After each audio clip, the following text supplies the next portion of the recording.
What's up everyone, Off the Cuff Reviews here. My name's Alex and today I have a special new video. We are going to be diving into Oppenheimer, so let's get into it.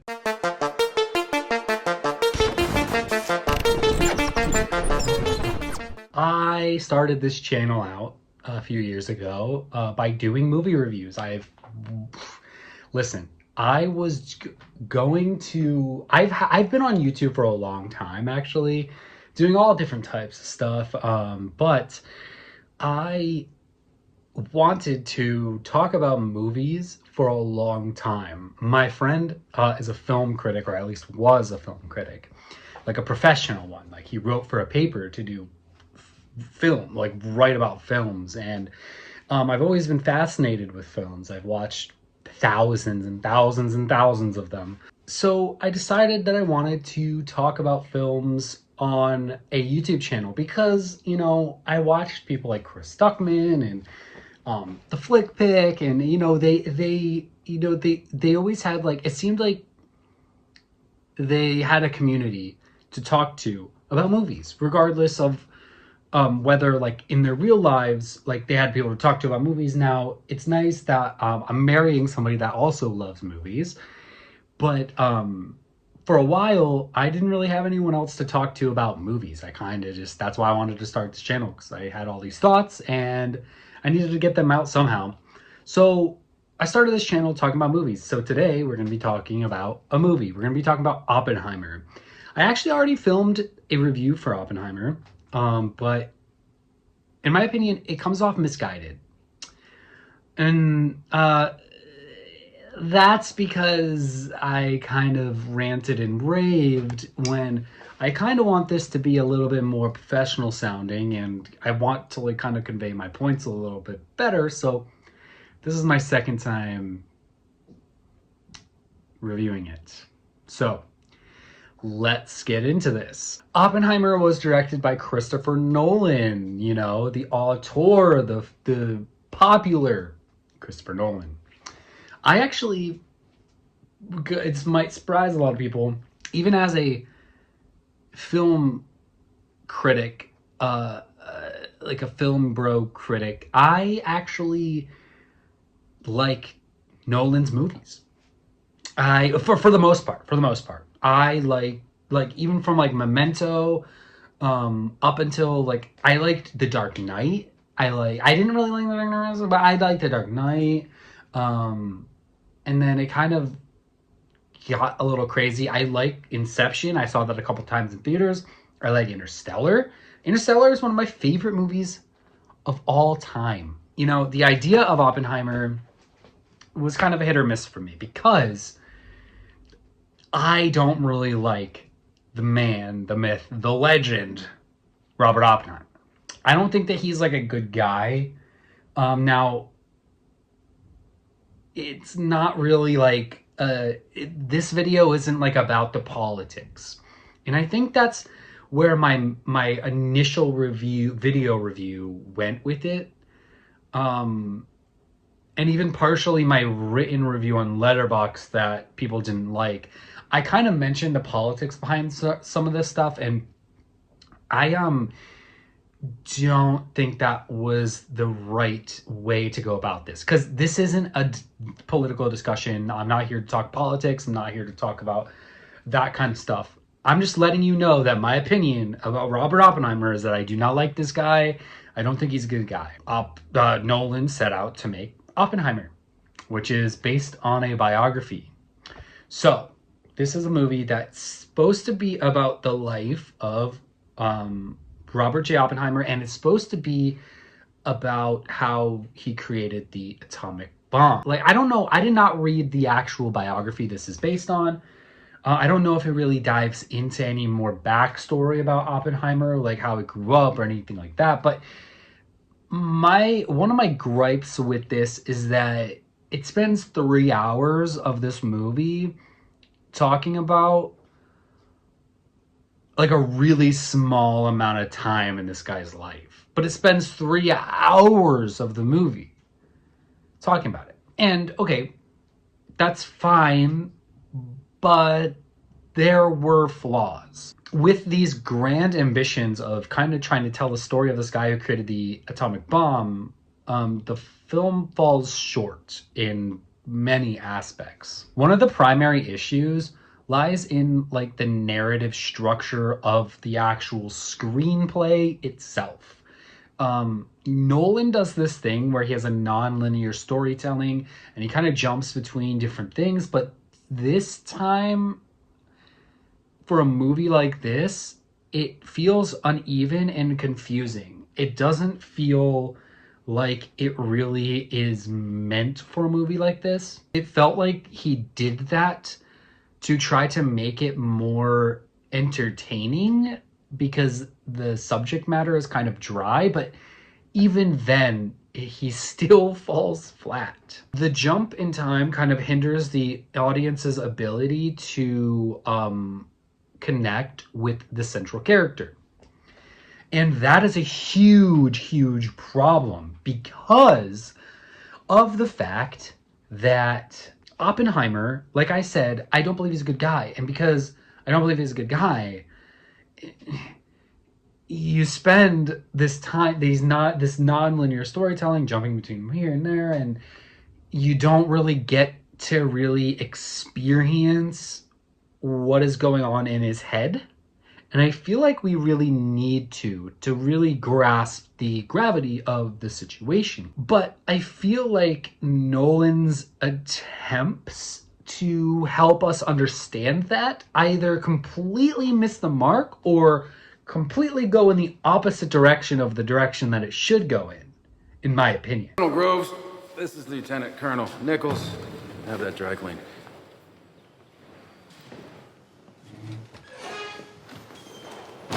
Well, if that's how you treat Lieutenant Colonel, I'd hate to see how you treat a humble physicist. If I ever meet one, I'll let you know.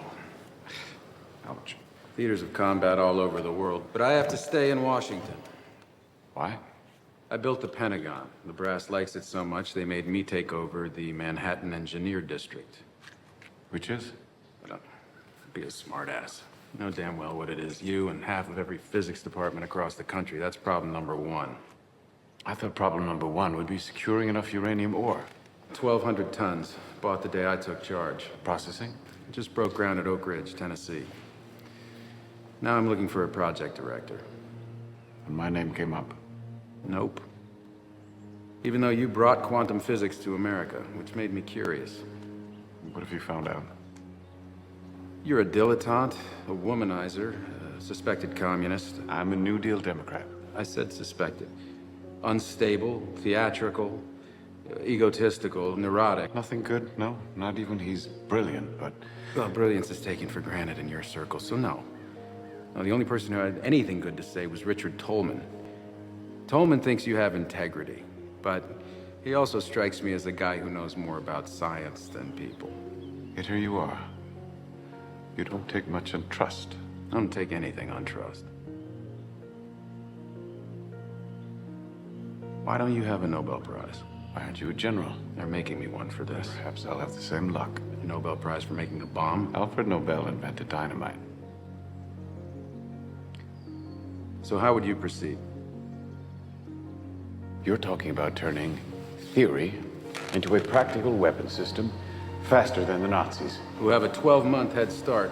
18. How could you possibly know that? Our fast neutron research took 6 months. The man they've undoubtedly put in charge will have made that leap instantly. Who do you think they put in charge? Werner Heisenberg. He's the most intuitive understanding of atomic structure I've ever seen.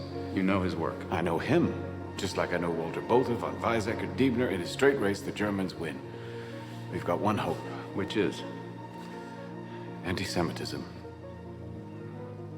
What? Hitler called quantum physics Jewish science, said it right to Einstein's face. Our one hope is that Hitler is so blinded by hate that he's denied Heisenberg proper resources, because it'll take vast resources. Our nation's best scientists working together right now, they're scattered. Which gives us compartmentalization. All minds have to see the whole task to contribute efficiently. Poor security may cost us the race, inefficiency will. The Germans know more than us anyway. The Russians don't. Because Oppenheimer is not a guy that we should be applauding. He's not a guy that we should be reveling in his successes. Okay, yes, he was this renowned physicist for his time that did create something that it has a huge historical impact, but not a great one, in my opinion.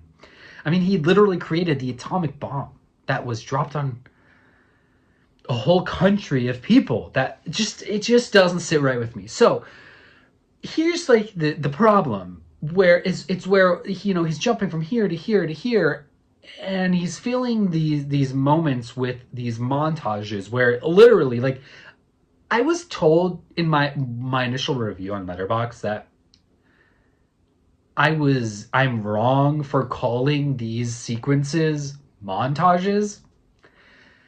And okay, if you think that the what I'm talking about isn't a montage, I will put this on the screen for you while I'm talking, and I'll speed it up. But I don't think that it is a, if it's not a montage, then I'm just thinking of whatever. I'm just thinking of the wrong word. But it's a sequence of events in this movie, a sequence of scenes in this movie where they literally show him like in bed, and then he's like thinking about the atoms and the bomb going off and all this, and then it cuts to him like running through the halls, and then him going to the lab, and then it cuts back to him in bed, and then it cuts back to the lab, and then it cuts here, and then it goes to a scene where he's talking for 10 minutes to somebody after that, and then it goes back to a scene where he's like running around and going here, going there, going there, going here, and but then it goes to a scene where he's talking for 10-15 minutes, and it's like,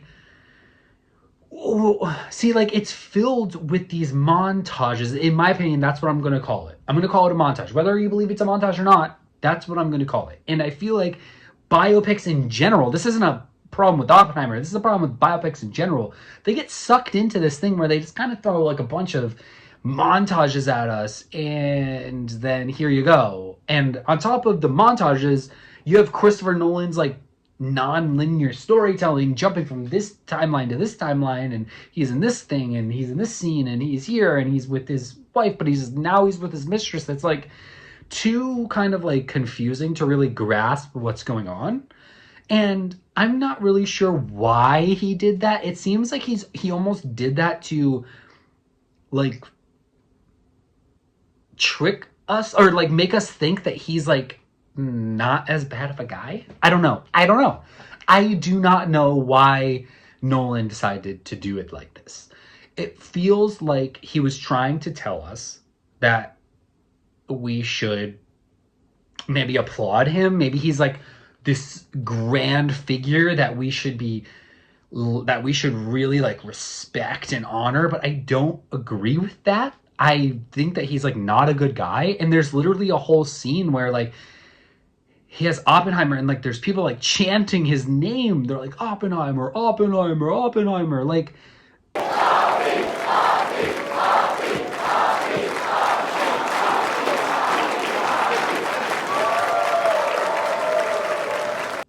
that screams to me like there's like either like a disconnect with the filmmaker, or he was literally trying to like tell us that like that's how we should be with him.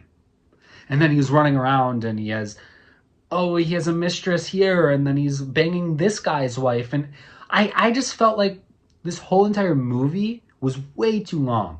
It felt like, with the pacing issues that it has, and the storytelling issues that it has, and the fact that this is like such a short amount of time, and he's literally trying to show us this atomic bomb thing, why are we even touching his personal life, like with the...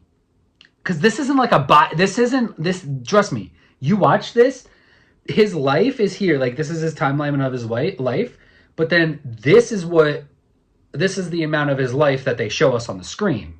So like there's no reason to be showing us this, oh well, he's banging this guy's wife, and now he's with her, and he's doing this, and he has a wife. And it's like, first of all, I don't care. Second of all, we don't need to know. We don't need to know that. That's neither here nor there.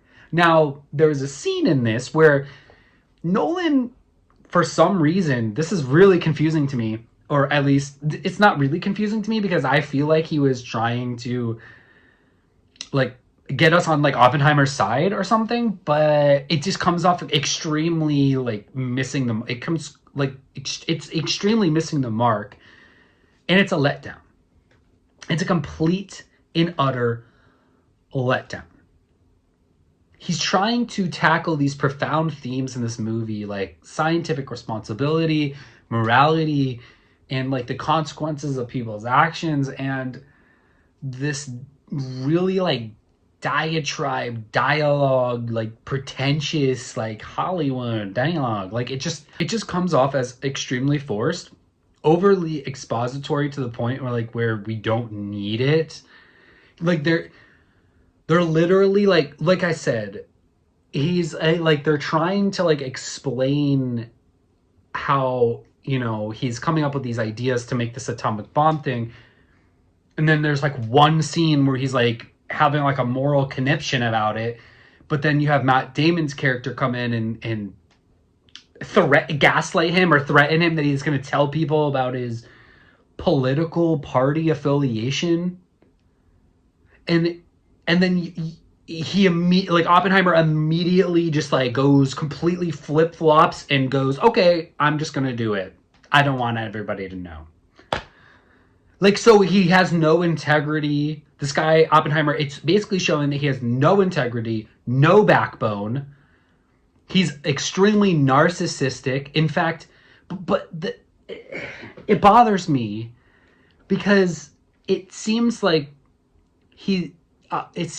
Nolan is trying to glorify this man in a sense of like trying to get us on his side, but then also doing all of these horrible things, like showing how narcissistic and horrible this guy is. No integrity, no backbone, running around cheating on people, having multiple affairs, having affairs with people who are also married. Like it's very weird and disjointed, and also like half of that stuff doesn't even need to be in the movie to begin with. So we just get this really boring, long, and see, here's the thing. It's a 3-hour movie, but it feels like it's like a 10-hour movie because you have Cillian Murphy who's on the screen giving an extremely like dry, monotone, zero personality. Like, for someone that is as narcissistic as you're trying to portray this man on screen, and so like barbaric, like you literally created the atomic bomb that like wiped out like thousands and thousands of people with like no like moral conscience at all, no fighting within your conscience at all about this, and you just have him like, it's mind-blowing to me that they have him like he has no conscience at all. He literally created the atomic bomb to go drop on this guy, on this country, because the country like because the US like gaslit him into exposing his political affiliation. I don't really know. Because then he goes on and tells like the court, tells everybody, all like he just like goes around telling everyone that he's fucking this girl, fucking this girl. It's like Cillian Murphy, like I said, giving a dry, extremely monotone, void of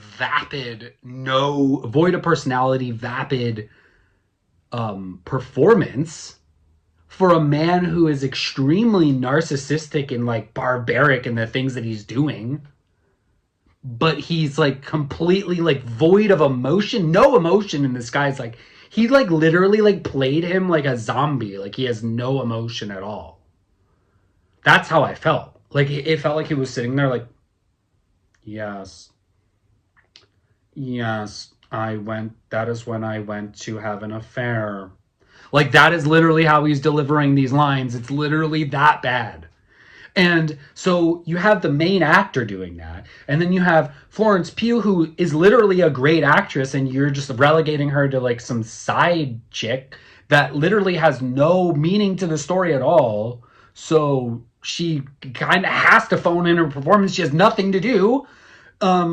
she serves nothing to the plot. Same with Emily Blunt's character. So you're just like sitting here like, what is like the point of this? Like, why are we even watching this? To get 5 seconds of a bomb, a practical effect of a bomb, of a mini explosion that he made, that he shot really close up?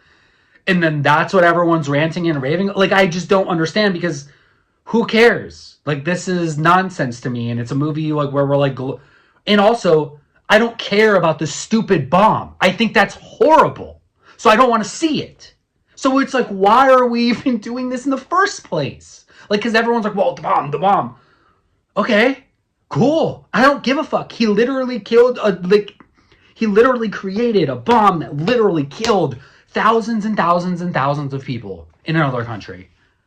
So, like, I'm supposed to sit here and, like, be, like, cool with this guy? Like, this guy is, like, everyone literally, there's literally scenes where people are chanting his name.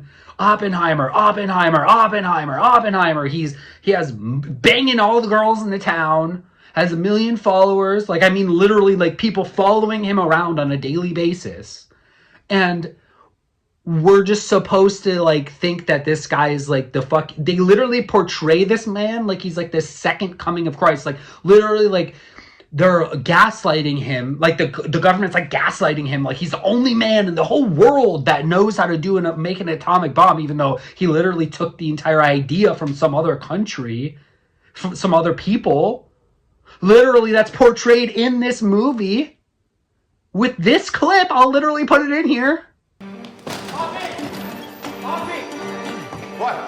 What is it? They've done it.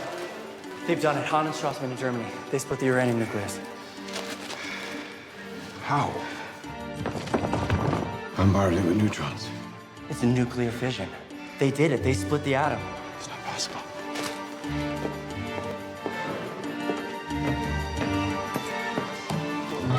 I'm gonna try to reproduce it.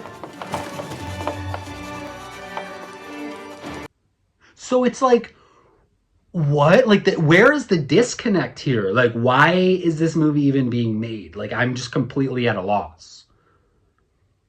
It just felt completely disjointed. There was really, like, the only visual cool part of this movie is the bomb part. And even then, you're still left there thinking about how horrible that even is in real life. Like, that was even happening. So you're kind of, like, taken out of it then, and you're like, oh wait, this is actually horrible. So, like, this doesn't matter, but this is the coolest part of the movie because it was shot practically, but everything else is just so void of personality or performance. It's just, everything was just so messy in this movie. And on top of that, there's a lot of people, like, praising the fact that he fixed his audio when he barely did. It's like 5% better. This movie literally the music is still too loud. Still too loud. He's like fucking 15 movies into his career and it's still too loud. How many times do we have to tell you guys?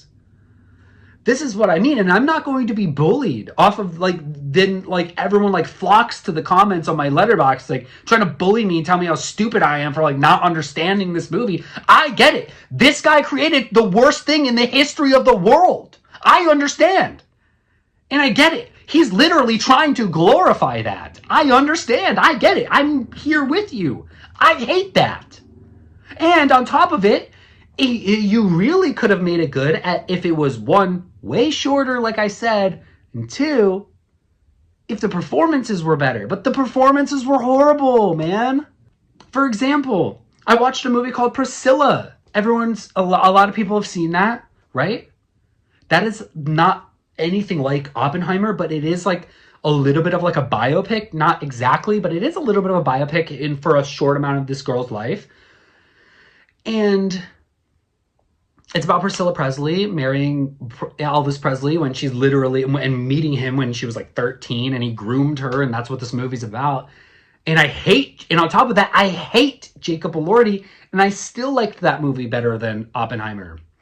Because Kaylee Spaney, who I've never even seen before in a movie, literally completely sold that movie to me. Literally. Like, her entire performance was so enthralling that it made the whole movie for me. It made it good. And I hate one of the main characters in it. Hate him. Hate his acting style. Hate him. And I still liked that movie more than Oppenheimer. Because the performance was there. Because if the performance wasn't there, then yeah, it would be just like Oppenheimer. Vapid and garbage. But it's not. Because they actually had somebody do something good. Like, I don't know where the disconnect was on this movie. I don't understand how I'm in the wrong here, but that's it. So that is where I'm standing.